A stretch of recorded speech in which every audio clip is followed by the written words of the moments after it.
Assalamualaikum. Berjumpa kembali dengan saya Mandala di channel podcast Horror Reborn.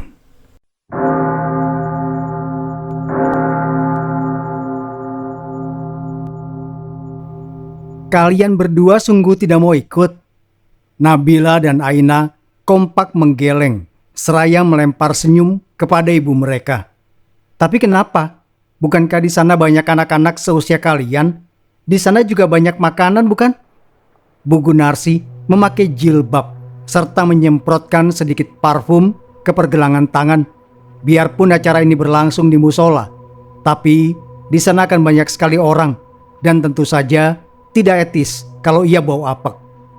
Malam ini, Bu Sunarsi akan menghadiri acara kenduri ruah di musola kampung. Acara ini umumnya dilakukan masyarakat Jawa. Pada umumnya dilakukan di bulan Sya'ban, tepatnya 1 bulan sebelum Ramadan.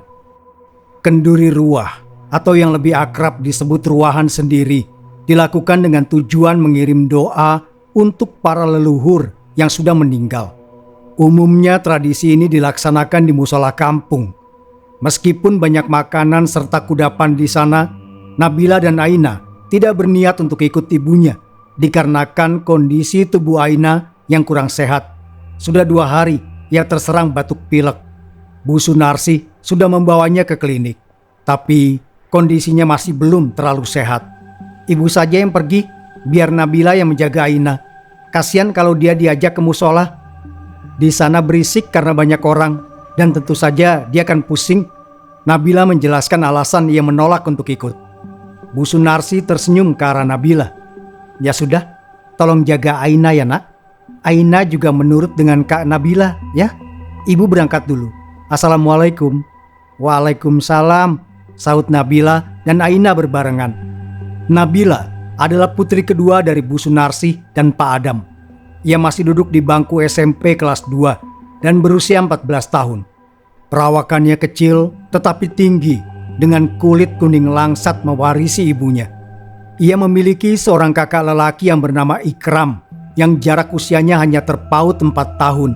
Sementara Aina adalah adik bungsu mereka yang masih duduk di bangku sekolah dasar kelas 4. Malam itu, karena tak ikut ibunya ke musola, maka Nabila memilih untuk mengajak adiknya bermain game di ponsel. Kebetulan besok hari Minggu, jadi mereka libur sekolah sehingga tak perlu belajar. Awalnya, keadaan berlangsung baik-baik saja. Namun, Nabila mendadak seperti mendengar suara orang menangis dari arah samping kamar orang tuanya. "Kenapa, Kak?" tanya Aina yang heran karena Nabila mendadak diam dan tidak menjalankan karakternya di game sehingga mati dibunuh oleh karakter milik musuh. Nabila segera menggeleng. Beruntung Aina tidak mendengar suara itu sehingga adiknya itu tak perlu merasa takut. "Tidak apa-apa, Dik. Ayo main lagi." Beberapa saat berlalu. Nabila mendadak merasa tangannya ditarik pelan oleh adiknya itu. Sirat cemas tergambar pada wajah Aina yang membuat Nabila kebingungan. "Kak, aku dengar ada suara orang menangis," ujar Aina setengah berbisik. Nabila yang semula tenang dan berusaha berpikiran positif, akhirnya merasakan ketakutan juga di dalam dirinya. Namun, dia mencoba untuk bersikap seolah tak terjadi apa-apa. Nabila masih ingat betul bagaimana pesan ibunya jika dia harus menjadi pelindung untuk adiknya yang masih kecil. Jadi, meskipun sebenarnya dia sendiri tengah ketakutan, tapi ia tetap berusaha menghibur adiknya. "Ah, sudahlah, itu gak mungkin suara orang, Dik. Itu hanya perasaanmu saja. Barangkali itu suara mikrofon di musola yang rusak. Maka dari itu, suaranya jadi berdengung begitu," ujar Nabila dengan intonasi suara dan air muka setenang mungkin.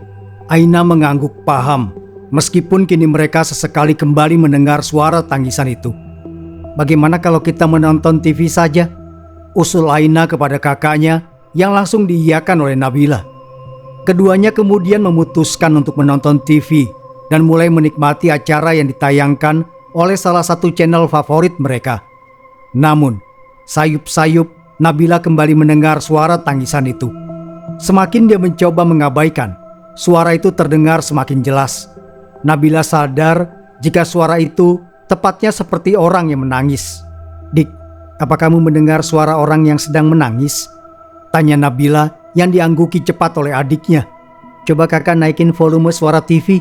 Mungkin itu cuma halusinasi kita saja, Kak. Nabila pun menuruti apa kata adiknya. Namun, seiring suara TV yang semakin keras, mereka malah mendengar suara tangisan yang kian menjadi-jadi. Kedua kakak beradik itu tak bisa menahan rasa takutnya lagi.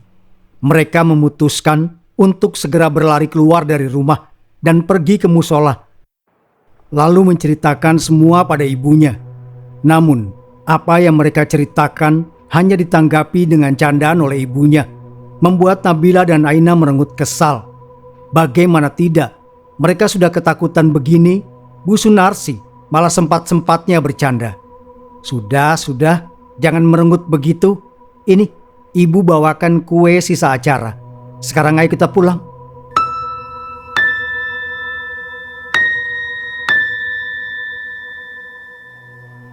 Jam telah menunjukkan pukul 1 dini hari. Nabila terlalu asik bermain ponsel, sehingga dia tidak menyadari jika sudah lewat tengah malam. Ketika mencoba untuk tidur, Nabila mendengar suara deru motor kakaknya, Ikram, yang baru pulang dari luar. Nabila awalnya tidak terlalu mengindahkan karena sudah biasa kakaknya pulang larut malam. Ibu juga tak mempermasalahkan karena kakaknya itu pulang dari bekerja. Bukan nongkrong tak jelas seperti anak muda kebanyakan. Namun, tepat saat mendengar suara pintu kamar abangnya yang tertutup, Nabila terkejut ketika mendadak terdengar suara perempuan menangis meskipun hanya secara singkat. Nabila tersentak. Ia terkejut sekaligus takut, tapi ia masih berusaha berpikir positif. Mungkin saja ia hanya teringat kejadian beberapa hari lalu saat ia dan Aina mendengar suara orang menangis. Paginya, saat tengah sarapan bersama, tiba-tiba kakaknya menceritakan bahwa semalam ia mendengar suara orang menangis. Kamu salah dengar mungkin, Bang. Mana ada orang menangis tengah malam begitu? Abang juga awalnya berpikir begitu, Bu. Anehnya, semakin abang abaikan, tangisnya semakin kencang. Ikram menyahut sembari memasukkan 1 sendok nasi goreng ke mulutnya. Abang mimpi barangkali. Mimpi bagaimana? Jelas-jelas malam abang baru pulang kerja. Saut Ikram masih kukuh dengan argumennya. Nabila yang sejak tadi mendengarkan akhirnya angkat bicara. Aku juga dengar, Bang. Ucapan Nabila tentu saja membuat abang dan ibunya terkejut. Nabila juga dengar suara orang menangis? Tanya ibunya yang mulai panik. Nabila mengangguk pasti. Iya, Bu, suaranya persis seperti yang Nabila dan Aina dengar saat ibu tinggal ruahan waktu itu. Aneh, gumam Bu Sunarsi seraya menumpuk piring kotor bekas mereka sarapan. Ia melirik putri bungsunya yang hanya diam sembari mengunyah makanan. Aina memang lambat dalam urusan makan. Ia selalu selesai terakhir dari yang lainnya. Adik dengar juga. Aina yang ditatap dan disuguhi pertanyaan oleh ibunya hanya bisa menggeleng. Ia memang tak mendengar suara orang menangis seperti yang diceritakan kakak-kakaknya karena ia sudah tidur. Ya sudah, hari ini ibu akan bersih-bersih rumah. Barangkali saja dengan begitu, gangguan yang kalian rasakan bisa segera hilang. Lagi pula rumput di pekarangan sudah waktunya dipangkas. Abang tolong ibu ya, adik-adik kan harus sekolah.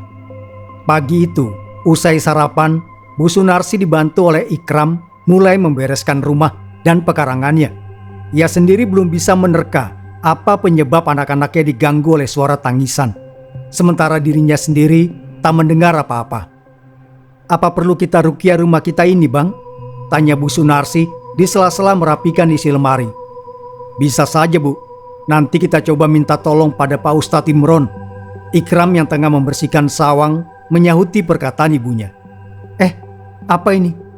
Bu Sunarsi bertanya pada dirinya sendiri saat melihat sebuah kotak kayu warna hitam yang kira-kira memiliki panjang 2 jengkal. Ikram yang tengah menyapu sawang pun menoleh. Ia turun dari atas kursi tempatnya berpijak. Apa itu, Bu? Tanya pemuda berusia 18 tahun tersebut. Sejak kapan ayah menyimpan benda-benda pusaka? Bu Sunarsi mengangkat bahu dan memandang anak sulungnya, seolah meminta pendapat. Buka saja, Bu. Apa tidak apa-apa, Bang? Buka saja, biar kita tahu apa isinya. Bu Sunarsi mengangguk, lalu tangannya mulai membuka peti yang tidak dikunci tersebut. Ia dan Ikram saling pandang lagi begitu melihat isinya. Untuk apa ayah menyimpan patung menyeramkan seperti ini? Gumam Bu Sunarsih seraya menatap patung terbuat dari kayu berwarna hitam dan mengilat. Itu Dasamuka, Bu. Dalam cerita pewayangan, dia itu Rahwana. Ikram meraih patung itu dari dalam peti. Ia paling suka pelajaran sejarah. Jadi sangat tidak asing dengan tokoh-tokoh pewayangan, salah satunya Rahwana alias Dasamuka. Sudah bang, kembalikan. Kita simpan ke tempat semula. Nanti saja kalau ayah pulang, kita tanyakan. Ikram menurut. Ia meletakkan lagi patung berukuran setelapak tangan itu ke dalam petinya. Ia cukup takjub dengan ukiran patung itu. Meskipun kecil, tapi ukirannya halus dan mendetail. Bu Sunarsih sendiri merasa ada yang tak beres dengan patung itu. Terbesit rasa curiga di dalam hatinya. Jangan-jangan patung itulah yang meneror keluarganya. Sebab ia sendiri belum pernah melihat benda itu di rumah ini. Tapi jika memang iya, untuk apa suaminya menyimpan benda-benda seperti itu? Tak ingin berburuk sangka, Bu Sunarsih memutuskan untuk menyimpan benda itu ke tempat semula. Ia mengunci lemari rapat-rapat. Biarlah nanti jika suaminya pulang dari bekerja, dia akan menanyakan perihal patung itu. Karena jujur saja, ia sebenarnya takut menyimpan benda itu di kamar. Tapi Bu Sunarsih tidak mau lancang memindahkan barang milik suaminya. Siapa tahu saja benda itu amat berharga bagi suaminya. Jam menunjukkan pukul 10 malam. Nabila dan Aina terlihat sibuk mengerjakan tugas sekolah mereka. Ibu sedang menghangatkan makan malam, sementara Ikram sedang asik bermain game di ponsel. Suasana pun cukup hening. Tidak lama, Aina mulai merasa mengantuk. Dia sudah lebih dulu selesai mengerjakan tugas rumahnya. "Aku tidur ya kak," pamitnya. "Kamu tidak mau menunggu ayah datang?" tanya Nabila yang hanya ditanggapi gumaman tak jelas oleh Aina. Gadis kecil itu sudah merebahkan dirinya di sofa tak jauh dari kakak sulungnya. "Tidur di kamar Aina, abang tidak mau memindahkan kamu, kamu sudah besar." Ikram menegur gadis berusia 11 tahun itu. Tapi hanya terdengar dengkuran halusnya membuat Ikram hanya bisa menghela nafas sembari menggelengkan kepala. Nabila pun kini seorang diri mengerjakan tugas rumahnya itu. Dia sebenarnya juga sudah mengantuk, tapi dia menahan diri hingga tugasnya selesai. Larut beberapa saat dalam hening, Nabila mendadak mendengar suara orang menangis lagi dari samping kamarnya. Dia sontak gemetaran dan tidak bergerak. Mencoba mendengar dengan jelas hingga suara itu perlahan hilang, seolah diterbangkan angin. Nabila tidak berniat memberitahu ibu dan kakaknya. Barangkali saja ia salah dengar barusan. Dia hanya mencoba untuk tetap tenang dan segera menyelesaikan tugasnya. Bu Sunarsih sudah selesai menghangatkan sayur. Jam menunjukkan angka 8 malam. Tak lama lagi suaminya pasti sampai. Pak Adam memang bekerja di sebuah pabrik di kota. Ia pulang seminggu sekali saat ada libur kerja. Karena jika ia pulang pergi setiap hari akan memakan waktu, tenaga, dan tentu saja uang untuk ongkos. Jarak dari kota untuk tiba di desa mereka saja sudah sekitar 45 menit jika naik bus. Sementara untuk naik motor tak mungkin, sebab motor mereka hanya ada satu dan itu dipakai bekerja oleh Ikram. "Kenapa tidak kita buang saja benda aneh itu, Bu?" Bu Sunarsih yang duduk di dekat Nabila segera menoleh pada Ikram. "Ibu tidak berani, Bang." "Benda aneh apa?" Nabila tak urung dibuat penasaran akan benda aneh yang dimaksud kakaknya. "Itu, masa ayah menyimpan patung Dasamuka? Untuk apa coba?" "Dasamuka," gumam Nabila. Kalau tidak salah, ia pernah membaca sebuah artikel tentang sosok Dasamuka yang tak lain adalah Rahwana. "Untuk koleksi barang kali?" Nabila mencetuskan pendapatnya. "Koleksi itu dipajang, Bila. Lihat tuh, abang mengoleksi Lego. Abang pajang di lemari. Kalau disimpan di peti, itu namanya jimat alias pusaka. Entah sejak kapan ayah percaya hal-hal seperti itu." Sudah, jangan berburuk sangka dulu pada ayahmu, Bang. Kita tanyakan saja untuk lebih jelasnya. Bu Sunarsih melerai kedua anaknya. Terdengar suara benda jatuh ke lantai. Suaranya berasal dari ruang tamu. Saat dihampiri, Ternyata itu adalah foto keluarga mereka yang jatuh dan pecah. Kok bisa jatuh? Padahal kan tidak ada angin. Bu Sunarsi mengernyit heran. Tapi ketika akan mendekat, Ikram melarang cepat. Biar Ikram saja, Bu. Nanti tangan ibu luka kena pecahan kaca. Hati-hati, Bang. Nabila mengingatkan. Tapi aneh tidak sih, Bu? Tidak ada angin, tidak ada hujan. Kok foto keluarga ini bisa jatuh? Kalaupun ada tikus lewat, untuk ukuran foto sebesar ini, rasanya tidak mungkin jatuh kan? Iya, kamu benar juga, Bang. Apa kita diganggu lagi ya? Bu Sunarsi mengusap tengkuknya sendiri. Ia mulai merasa was-was. Suami yang ditunggunya belum juga datang sejak tadi. Namun, ada hal yang lebih mengejutkan ketika mendadak dari arah kamar ibunya terdengar suara gaduh tidak jelas.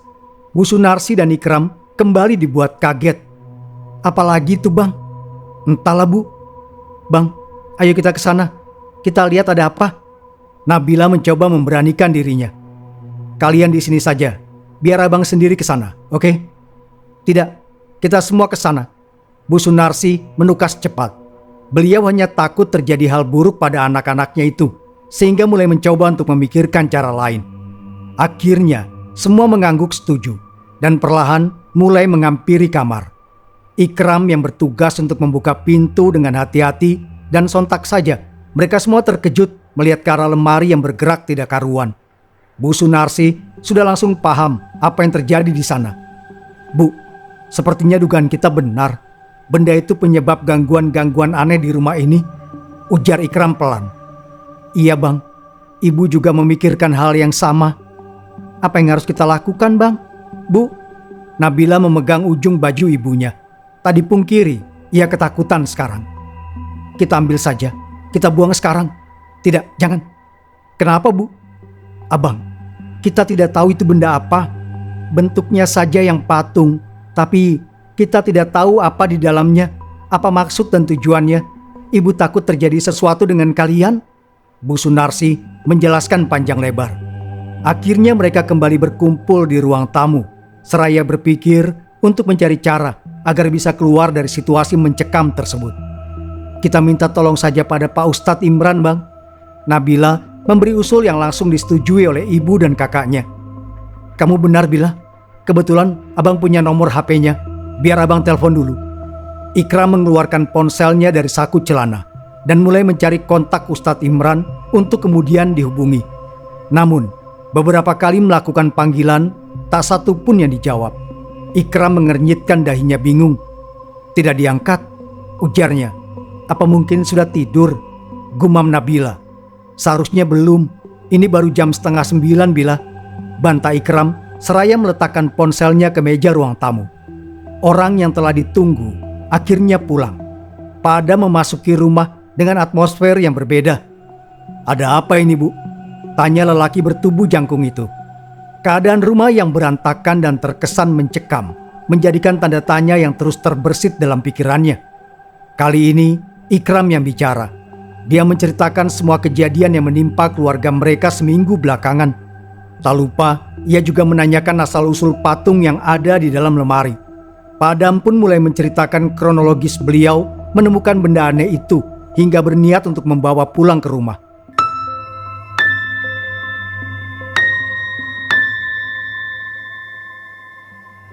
Semua berawal seminggu yang lalu saat Pak Adam pulang dari kota naik bus. Ia duduk di jok paling belakang di bus tersebut. Tapi ia melihat sebuah benda aneh yang tergeletak begitu saja. Begitu diambil, benda itu ternyata adalah sebuah patung kecil dengan ukiran yang halus. Pak Adam pun bertanya pada kernet bus dan beberapa penumpang. Barangkali benda antik itu milik mereka. Tapi tak ada yang mengakui kepemilikan benda tersebut. Kernet bus malah menyuruh Pak Adam untuk membawa saja benda itu daripada ia buang di jalanan. Karena tertarik dan berpikir bisa menjualnya dengan harga tinggi, mengingat ukirannya yang indah dan halus, Pak Adam pun akhirnya membawa pulang patung tersebut. Setibanya di rumah, ia mengelap badan patung hingga ke sela-selanya, membuat patung kayu menjadi mengilat dan bersih. Lalu ia simpan di kotak dalam lemari pakaian. Jika memang semua yang telah anak sulungnya ceritakan itu benar, Maka tentu saja benda berbentuk patung itu membawa hal buruk pada rumahnya. Tapi beliau bersyukur pulang di saat yang tepat. Kita buang saja sekarang bagaimana? Usul Pak Adam kemudian. Tidak semudah itu, Ayah. Benda itu tidak bisa kita ambil sendiri. Kita butuh orang lain. Benda itu Ayah yang temukan.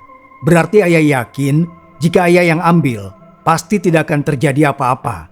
Kalian harus percaya sama Ayah. Tapi Ayah, Bu Sunarsi tidak bisa memberikan keputusan begitu saja. Sudah banyak kejadian aneh dan mengerikan selama beberapa hari ini. Beliau tidak ingin terjadi hal yang lebih buruk. Ibu tenang saja, jaga anak-anak. Ayah akan ke kamar dulu. Abang, kamu ikut Ayah. Berdua dengan Ikram, Pak Adam pun kini beranjak menuju kamar yang pintunya masih terbuka lebar itu. Nabila sendiri kini duduk di dekat ibunya, sementara Aina masih terlelap. Ada rasa takut dan cemas. Jika memang itu hal buruk, tentu saja akan lebih baik jika hanya menghancurkan barang di rumah. Tapi bagaimana jika membahayakan diri ayahnya? Nabila hanya mampu berdoa. Kini abang dan ayahnya itu telah di depan lemari. Pintu lemari dibuka perlahan hingga kembali melihat kotak patung tersebut. Itu kotaknya, Ayah. Ikram sudah begitu kesal dan ingin segera mengambilnya. Bang, kamu tenangkan diri dulu. Biar Ayah yang ambilkan patung itu, kemudian kita buang ke sungai di ujung desa. Ikram mengangguk. Ia menunggu ayahnya mengeluarkan kotak itu dan membukanya untuk memastikan bahwa patung itu masih berada di sana. Ayo bang. Usai memeriksa patung, Pak Adam mengajak anak sulungnya untuk membuang patung itu ke sungai. Keduanya berjalan cepat menyusuri jalanan desa yang mulai lengang dan sepi karena hari sudah menginjak pukul 10 malam.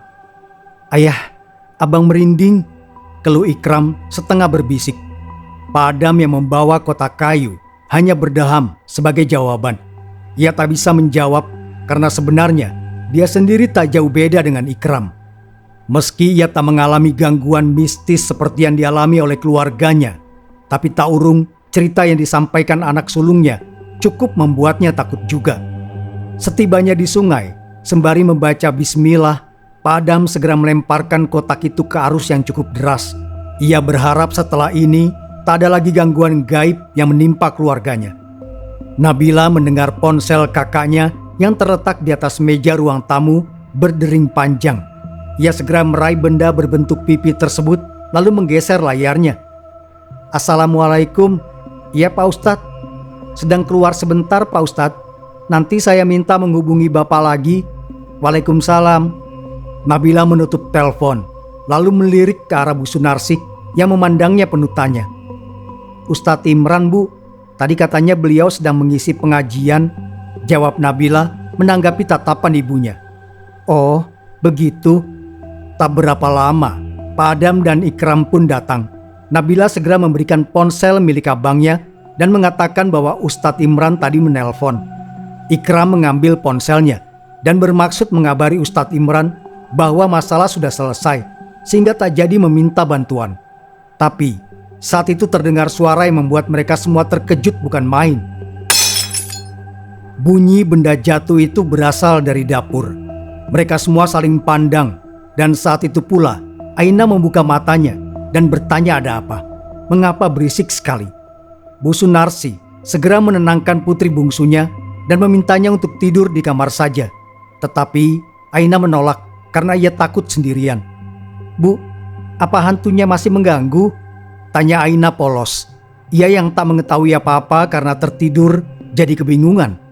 Tidak sayang, itu bukan hantu nak. Barangkali saja itu kucing. Ayo, tidur di kamar, biar ibu temani. Akhirnya Aina menurut saat Bu Sunarsih menuntunnya ke kamar. Nabila sendiri masih berada di antara ayah dan kakaknya.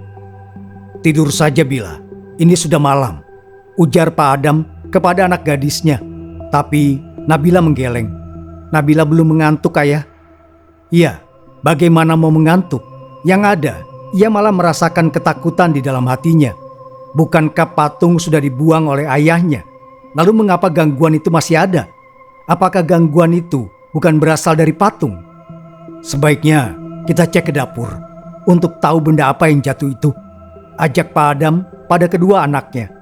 Nabila dan Ikram segera mengangguk dan mengekori langkah ayahnya ke dapur. Setibanya di sana, mereka melihat wajan dan panci yang digantung oleh ibunya kini berserakan di lantai. Lebih daripada itu, kotak hitam tempat menyimpan patung itu juga berada di atas meja makan. Nabila, Pak Adam, dan Ikram saling pandang. Bagaimana mungkin? Bukankah mereka sudah membuang kotak itu? Ayah, tadi ayah tidak salah buang kotak kan? Tanya Ikram memastikan. Tidak bang, abang kan lihat sendiri saat ayah mengecek isi kotaknya. Aneh, gumam Nabila. Tapi kalau begitu sudah bisa dipastikan bahwa yang mengganggu kita adalah patung ini ya. Bagaimana kalau abang telepon Ustadz Imran? Ikram menepuk keningnya saat mendengar saran dari Nabila. Iya Bila, benar apa yang kamu bilang. Abang sampai lupa. Ya sudah, abang kabari beliau dulu. Ikram merogoh saku celananya dan menelpon Ustadz Imran. Kali ini langsung diangkat oleh yang bersangkutan. Ikram menjelaskan situasi yang terjadi di rumah mereka, lalu meminta pada Ustadz untuk menolong mereka. Ustadz Imran mengiyakan, lalu mengatakan akan segera datang. Tak berselang 10 menit dari ditutupnya telepon, terdengar suara motor di halaman rumah.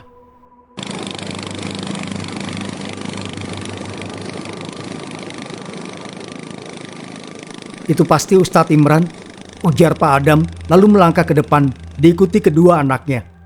Mereka menyambut kedatangan Ustadz Imran dan mempersilahkannya duduk. Nabila segera membuatkan teh lalu menghidangkan setoples biskuit. Silakan Ustadz. Lelaki separuh baya dengan perawakan tegap itu mengangguk. Terima kasih nak. Tak lama, Bu Sunarsi juga ikut berkumpul di ruang tamu. Ia terkejut begitu mendengar Ikram mengatakan bahwa patung itu kembali lagi. Usai mendengar semua cerita dari keluarga Pak Adam, Ustadz Imran memutuskan untuk segera melakukan sesuatu. Mula-mula, ia mengambil kotak berisi patung yang diceritakan Pak Adam. Begitu membuka isinya, ia mengucapkan istighfar beberapa kali. Pak Adam, benda ini bukan patung biasa, ujar Ustadz Imran. Ada sesuatu yang tinggal di dalamnya. Apa itu Ustadz? Semacam jin yang semula dijadikan kodam oleh pemiliknya. Tapi sepertinya pemiliknya sudah tak mengurusnya lagi. Entah sudah meninggal atau bagaimana sehingga ia telantar. Ustadz Imran mengusap badan patung itu sembari membacakan ayat-ayat suci Al-Quran berikut doa-doa. Seketika, tangan Ustadz Imran yang memegang patung menjadi bergetar, lalu terdengar geraman berat dari arah belakang. Mereka semua menoleh dan melihat Ikram terduduk di lantai dengan tangan menekap telinga. Ustadz Imran mendekati Ikram, lalu menepuk bahunya. Siapa kamu? Apa urusanmu? Ikram menyahut dengan suara serak yang jelas-jelas bukan suaranya. Aku bisa menghancurkanmu dengan ayat-ayat Allah. Katakan apa tujuanmu? Tuanku sudah meninggal. Aku jin tidak bertuan. Tapi Tuan ini mengambil dan merawat tempat tinggalku. Kali ini sosok di dalam tubuh Ikram menunjuk ke arah Pak Adam. Karena dia mengambil dan merawat tempat tinggalku, maka aku akan mengabdi kepadanya. Tapi sudah lama aku disimpan di kotak itu tanpa dipedulikan lagi. Oleh sebab itu, aku mengganggu keluarganya untuk menunjukkan keberadaanku. Mendengar jawaban dari jin penunggu patung, Pak Adam menghela nafas. Mana ia tahu kalau di dalam patung itu ada jinnya. Ia juga mengambil patung itu murni karena tertarik dengan ukirannya yang halus. Bukan hal lain di baliknya. Ia juga sudah menceritakan itu semua pada Pak Ustadz Imran. Baiklah, biar aku katakan bahwa dia tidak tertarik denganmu atau apapun kekuatanmu, tapi hanya tertarik pada patung itu saja. Sebaiknya kamu pergi dan tak mengganggu keluarga ini lagi, atau aku benar-benar akan membakarmu. Aku tidak mau. Aku mau di sini. Aku betah di sini. Di sini dingin. Baiklah kalau begitu. Aku akan buat kamu kepanasan. Ustadz Imran membacakan doa-doa yang lebih panjang dan sedikit lebih keras dari sebelumnya, membuat Ikram terjatuh di lantai dan menggelepar bak ikan di daratan. Keluar! Tegas dan keras perintah Ustadz Imran membuat jin itu menggeliat-geliat dan memohon ampun. Detik berikutnya, tubuh Ikram terkulai dan tak sadarkan diri. Pak Adam dan Bu Sunarsi segera menghampiri tubuh Ikram, sementara Nabila mengambilkan minyak angin untuk membuat Ikram kembali sadar. Ustadz Imran sendiri menutup kotak hitam berisi patung, lalu meminta Nabila untuk mencari kain warna putih untuk membalut kotak tersebut. Nabila bergegas ke kamar. Ia mengambil kain jilbabnya dan memberikannya pada Ustadz Imran. Ustadz Imran membungkus kotak dengan kain itu, lalu meminta Pak Adam mengantarnya ke pemakaman untuk mengubur benda itu agar tak ditemukan oleh orang lain lagi. Malam itu, setelah melewati ketegangan yang cukup mencekam, keluarga Pak Adam akhirnya bisa bernafas lega karena terbebas dari gangguan gaib yang meresahkan. Sebelum pulang, Ustadz Imran berpesan agar keluarga ini meningkatkan ibadah kepada Allah dan memperbanyak bacaan Al-Quran di dalam rumah, agar jin dan setan tak betah berlama-lama di dalam rumah.